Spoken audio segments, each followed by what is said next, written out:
Ben ritrovati dalla redazione. Un altro furto in casa. Questa volta i ladri sono entrati in un appartamento al Civico 5 di Via Tedeschi a Trieste, una trasversale di Piazza Carlo Alberto. Il colpo è stato messo a segno nella notte, con molta probabilità nella notte di Capodanno, tra il 31 dicembre e il 1 gennaio. In quell'appartamento risiede un 67enne che non era in abitazione.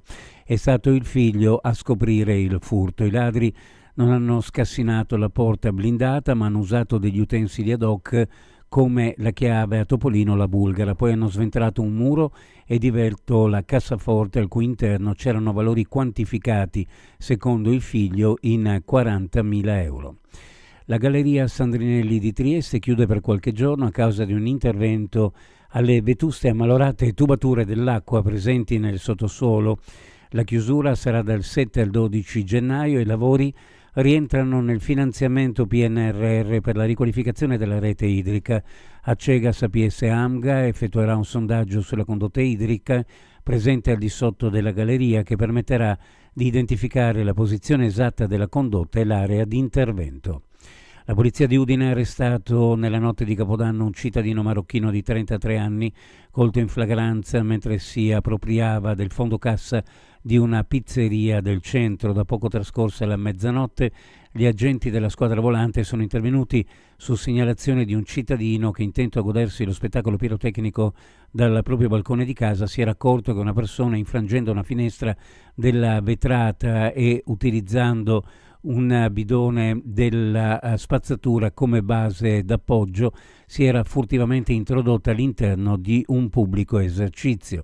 Il 33enne residente a Maiano, ma di fatto senza fissa dimora, con plurimi precedenti penali di polizia per reati contro la persona e contro il patrimonio, è stato arrestato per tentato furto aggravato. Il giornalista della TGR del Friuli Venezia Giulia Giovanni Taormina è morto. La notizia l'hanno diffusa i colleghi. Perdiamo un altro amico. Da 6 anni lavorava alla TGR del Friuli Venezia Giulia. È morto in ospedale a Udine dopo una lotta contro il cancro che ha combattuto con coraggio fino alla fine e che in pochi mesi lo ha portato via.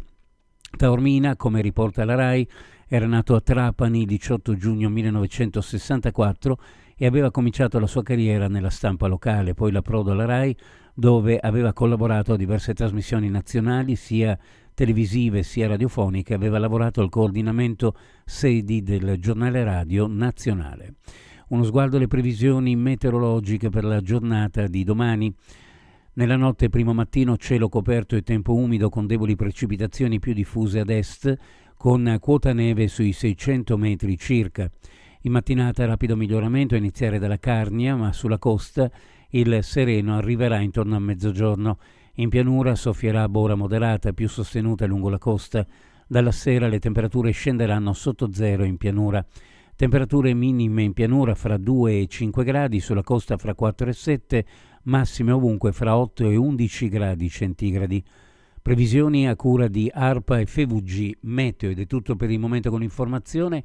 Grazie per averci seguito. Alla prossima edizione.